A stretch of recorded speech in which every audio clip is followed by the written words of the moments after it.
Welcome to Church So Blessed Kemanava, Holy Week Special. 7 final statements spoken in pain, yet filled with eternal purpose. Words that echoed through the centuries, shaking kingdoms, breaking chains, and opening the gates of heaven. In these last words, we hear the heart of a Savior, full of mercy, full of love, full of victory. This is a story of sacrifice, love, grace, and life-giving redemption. This is the 7 last words of Jesus that changed the world.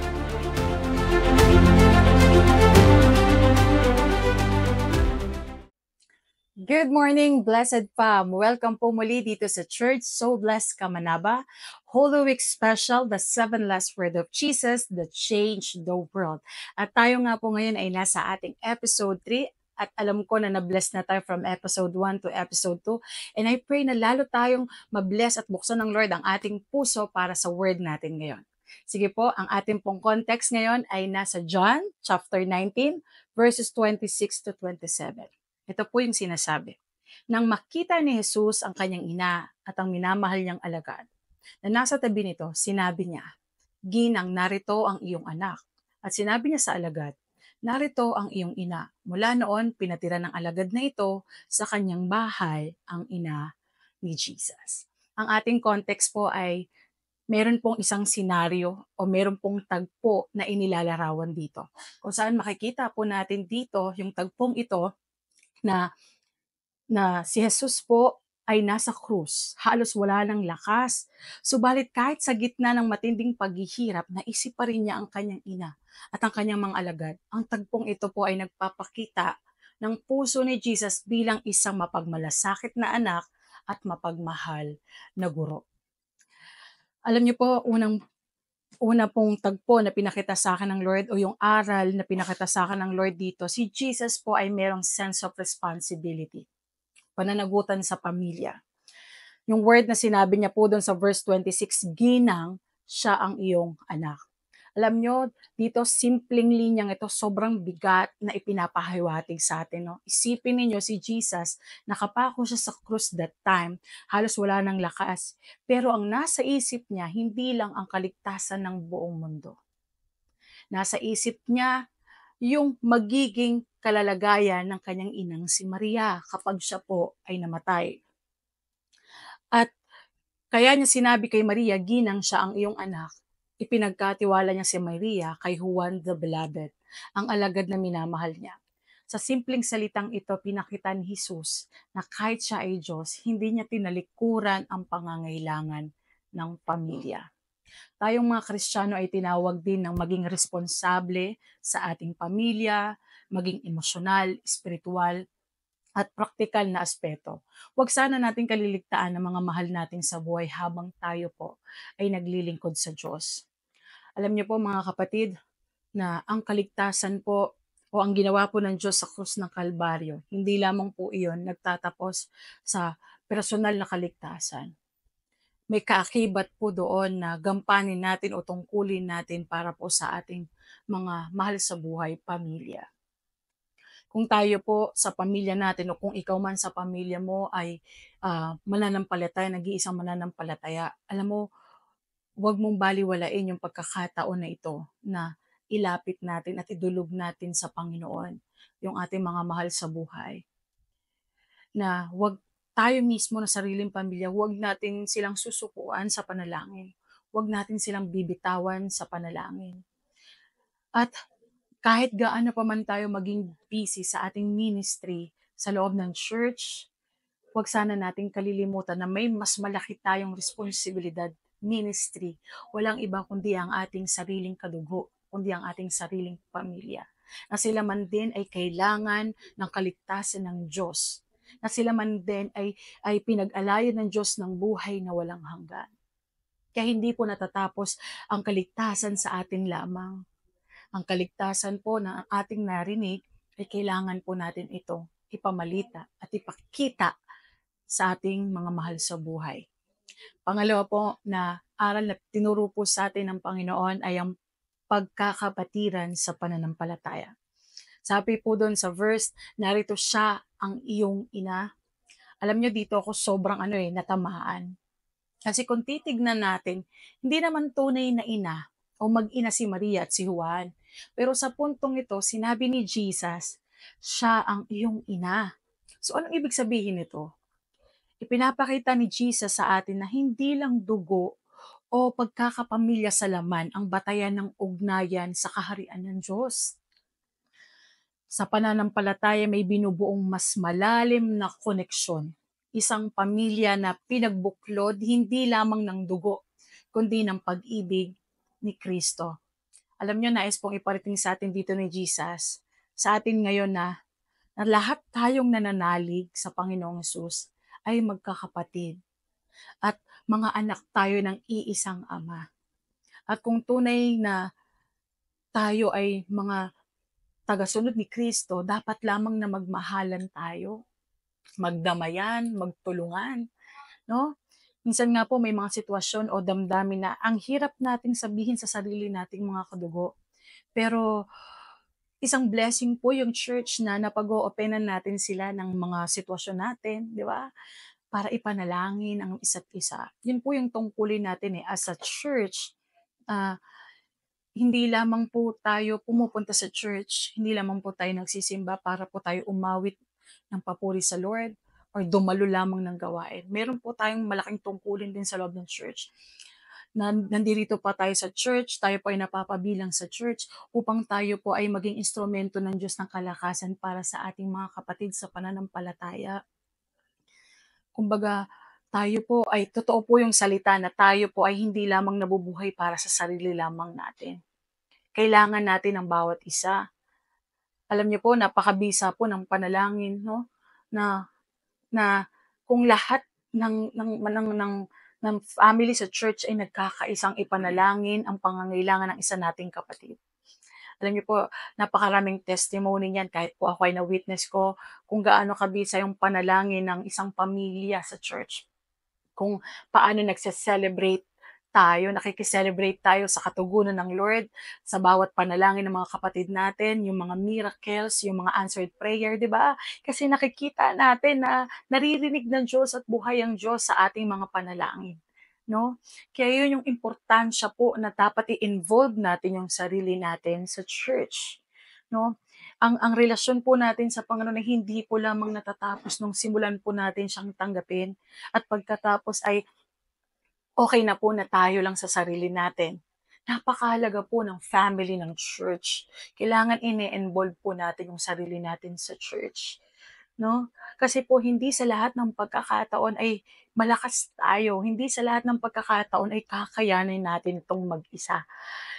Pero ang biyaya po na meron tayong church family, na ipapanalangin tayo, tinutulungan tayong palakasin. Alam niyo po yun, pinapalakas tayo, ni-encourage tayo na kapatid, hindi ka nag-iisa, nandito kami, handa kaming tumulong at handa kaming dumamay. Yun po yung kagandahan at blessing ng meron po tayong family church, no? Na nasa loob ng church, nagkakaisa tayo, nagmamahalan tayo. Yung yung yung desire lang ng puso natin o yung motibo lang ng puso natin at hangarin lamang natin ay magpalakasan at magmahalan, no? Walang nahahalong sariling interes, kundi yung interest natin is yung mag-glorify si Lord. Yung intention natin yung mag-glorify si Lord sa lahat ng ginagawa natin. Amen. Ayan. Sa pangatlo po, ang pinakita sa akin ng Lord dito, yung pagmamalasakit kahit sa gitna ng paghihirap. Alam mo, pag iniisip ko tong parte na to yung si Jesus nakapako sa krus, hindi ko talaga lubos maisip na kung paano pa siya nagmamalasakit habang tinudurog na siya ng sakit. Habang bawat hininga niya ay parang huling hininga na at unti-unti na siyang nauupos. Pero makikita mo pa rin yung compassion ni Jesus, yung concern niya na na hindi para sa sarili lang niya. Hindi niya sinabi do'n na, "Pakiusap, tulungan niyo ako," o "Napakasakit ng pinagdadaanan ko, teka muna ha." Hindi gano'n yung heart ng Lord sa sitwasyon na 'to, ha? Ang inuna ni Jesus yung kapakanan ng kanyang ina at kapakanan ng kanyang alagad. Grabe 'no? Kasi tayo aminin man natin o hindi, kapag nasasaktan tayo, kapag may pinagdadaanan tayo, ang natural na reaksyon natin, "Teka ako muna, teka nasasaktan din naman ako, teka hindi ko nga kaya, teka nahihirapan ako." Pero si Jesus hindi po gano'n ano. Tingnan niyo po yung heart ni Jesus, kahit duguan, kahit nagdurusa yung puso niya, andun pa rin yung pagmamalasakit ni Jesus sa iba. Grabeng heart ni Jesus 'no? Pinapakita sa atin ng Diyos ang isang napakalalim na uri ng pagmamahal. Yung pagmamahal na hindi nasusukat ng ginhawa, kundi ng sakripisyo. Yung handang magsakripisyo, ganong love. Yung kahit mahirap, dahil mahal ka niya, handa siyang magsakripisyo para sa'yo. Mga kapatid, alam niyo po ang pagmamalasakit ay hindi lamang para sa panahon na okay tayo, meron tayo, kaya natin magbigay. Ang totoo pong pagmamalasakit kapag kahit ikaw ay sugatan, kahit tayo ay hirap, pero iniisip mo pa rin ang kapakanan ng iba. Yan po yung totoong pagmamalasakit.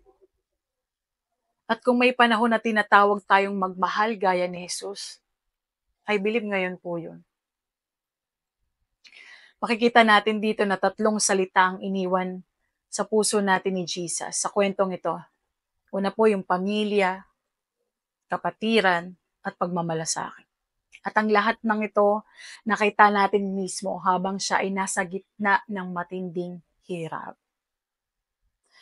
Kung ganito magmahal si Jesus kahit nasasaktan, paano pa kaya tayong minahal niya ng buo?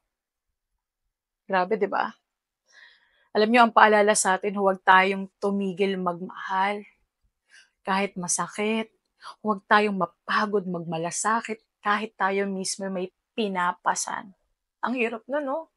Pero alam niyo, imagine si Jesus, nagawa niya 'to, nasa katawang lupa siya. Nararamdaman niya yung sakit, nararamdaman niya yung hirap, 'di ba? Pero nagawa niyang magmalasakit, nagawa niyang magmahal, nagawa niyang alalahanin yung iba. And I believe na gusto ng Panginoon, nais ng Lord na maintindihan natin yung kahalagahan ng compassion, yung pagmamalasakit, na handang magsakripisyo para sa ikaliligtas ng mga mahal natin sa buhay, para sa ikaliligtas ng sanlibutan, para sa ikaliligtas ng pamilya mo, para sa ikaliligtas natin. Ganong katinding pag-ibig ang ipinakita ng Diyos sa krus ng Kalbaryo. Dahil dun sa krus, ipinakita ng Diyos yung pag-ibig niya na hindi lang para sa Kanya, kundi para sa isa't isa. Alam mo mga kapatid, kung ikaw man sa pagkakataon na to na merong ipinapakita sa'yo si Lord na tao na ipinapakita niya sa'yo sa panalangin man, sa panaginip man na maaring gusto ng Lord na ipag-pray mo, alam mo, wag mong baliwalain yun. Maaring ginagamit ka ng Lord ng instrumento ng kanyang pag-ibig, ng instrumento ng kanyang compassion. Hindi lang yun basta-basta pinakita sa'yo ng Lord, hindi lang yun basta-basta sinabi ng Lord. Mayroong layunin ng Panginoon at gusto ng Panginoon na makita ng taong yun na yung pag-ibig ng Diyos sa pamamagitan mo. Kaya manindigan tayo, gawin natin. Kasi malalaman lamang ng isang tao na mahal siya ng Diyos kung merong isang tao na nakaranas ng kaligtasan ng pag-ibig ng Diyos na magpapakita nito. At tayo po yun mga kapatid, tayo po na mga mananampalataya ni Kristo. Kailangan po natin iparanas, ipakita sa ibang tao na may Diyos na nag-alay ng buhay, na may Diyos na handang magmahal, na may Diyos na handang magmalasakit, na may Diyos na handang magbigay ng pag-asa. Yun po tayo, tungkulin po natin yan bilang mga alagad ni Kristo.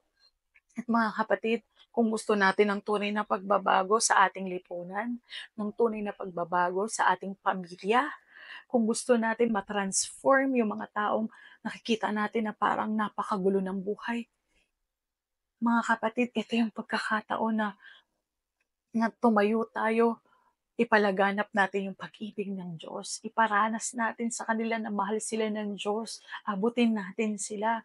Mahalin natin sila. At hingin natin sa Diyos. Kasi totoo, hindi naman natin kaya to sa sarili lang natin. Hingin natin sa Diyos, Panginoon, turuan mo kong magmahal, kung paano ka magmahal. Lord, ano ba yung gusto mong ipakita ko? Ano ba yung gusto mong sabihin sa taong to? Lord, sabihin mo sa akin, iparanas mo sa akin, upang sa gayon, Lord, ma-express ko sa taong to. Ganon yung maging prayer natin, mga kapatid. Hayaan natin maging instrumento tayo ng Lord ng kanyang pag-ibig. Maging daluyan tayo ng compassion ng Lord para sa ibang tao. Tayo po ay manalangin. Panginoon, salamat po sa iyong salita na hindi lang nagtuturo, kundi tumatagos sa puso. Salamat sa iyong halimbawa ng pag-ibig ng malasakit at ng bagong pamilya sa pananampalataya. Ama, turuan mo po kami na mahalin ang aming pamilya ng may pananagutan at alagaan ang aming kapatiran sa pananampalataya at magmahal kahit kami nasasaktan. Lord, ay pwede na punuin mo kami ng iyong spirito, ng iyong pag-ibig at gawin mo kaming daluyan ng pag-ibig sa mundo, sa ibang tao. At hayaan mo, Lord, na hindi lamang, Panginoon, sa salita, kundi sa gawa ay maging epektibo kami. Ito po ang aming dalangin, Panginoon, sa pangalan ni Jesus. Amen. Maraming salamat po sa inyong pag-antabay para sa ating The Seven Last Word of Jesus. At kung kayo po ay napagpala, maaari niyo po kaming sendan ng mensahe dito sa ating Facebook page. At isa pong karangalan na marinig po ang inyong feedback para po sa ating Holy Week Special. Maraming salamat po and God bless. At abangan pa rin po natin ang susunod na episode po sa araw ng bukas. God bless everyone!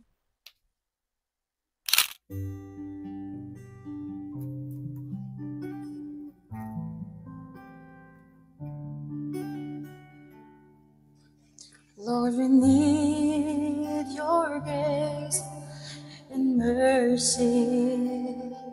We need to pray like never before.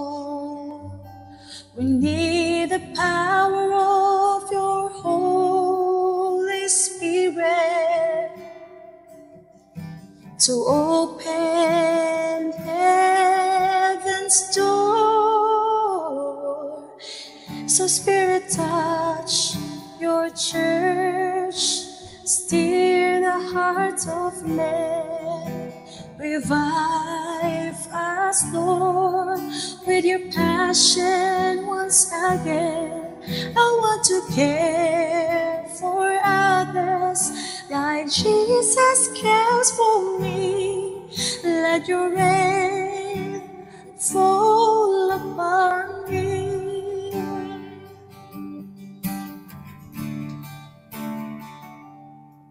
Lord, we humbly come before you. We don't deserve of you what we ask, but we urge to see your glory. Restore this dying land. Spirit, touch your church, steer the hearts of men, revive us, Lord, with your passion once again.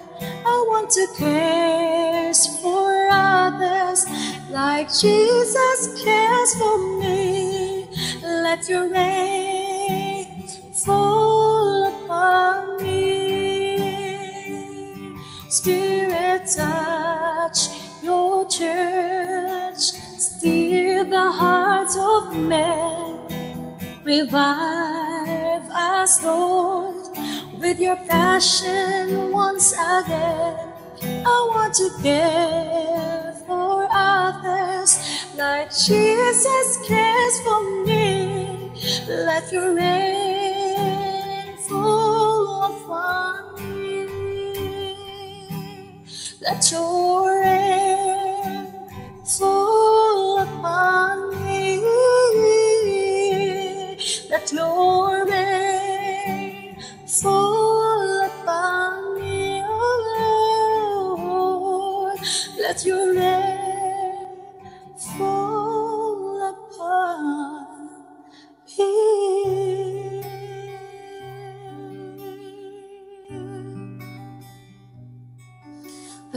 rainfall upon me, Lord. Oh, let your rain fall upon me.